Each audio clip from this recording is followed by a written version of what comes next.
What's up? I'm reading, or just finished reading, Think and Grow Rich by Napoleon Hill. Again, I've read it several times. It's always a productive experience and you learn something new. Anyway, one of my favorite parts of this book is maybe not what you would expect it to be, but it's called The 55 Famous Alibis. And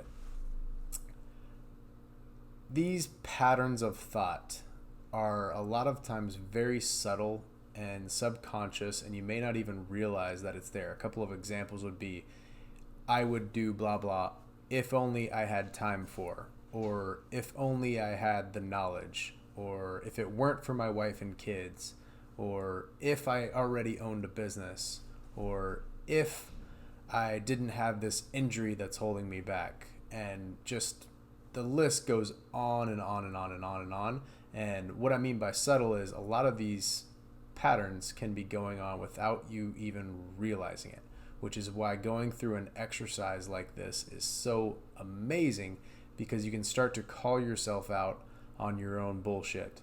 And if you don't really realize that those thought patterns or those alibis and those excuses are holding you back, then it's impossible for someone else to call you out on them, no matter how close they are to you.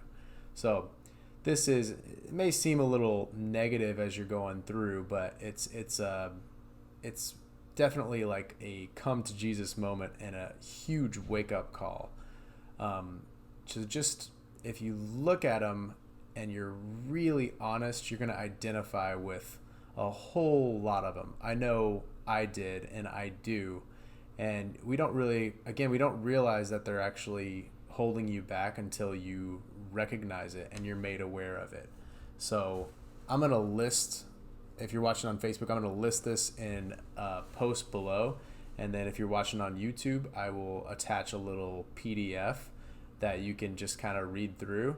And again, this is not the sexiest exercise or mental training, but incredibly productive. Because it's one thing to think about your goals, write down your goals, visualize, work toward them in conjunction with that, and just focus on the glitz and the glamour and the beautiful picture that you've created. And that's great. That's a huge part of success, and to know what you want, of course, and that's why you want to develop the picture. But if there's nothing on the other end pushing you, and you don't recognize what's actually happening and the bullshit that you're selling yourself so that you can deal with it, then that's just like, it's masturbation, that type of visualization, if you don't do the other side of the work too. So I hope you get some really good value out of this, and do this. Actually read through the list and think about what alibis you use not to take action in terms of your health, whether it's starting to work out and eating right, whether it's maybe it's drinking less, watching less porn, whatever.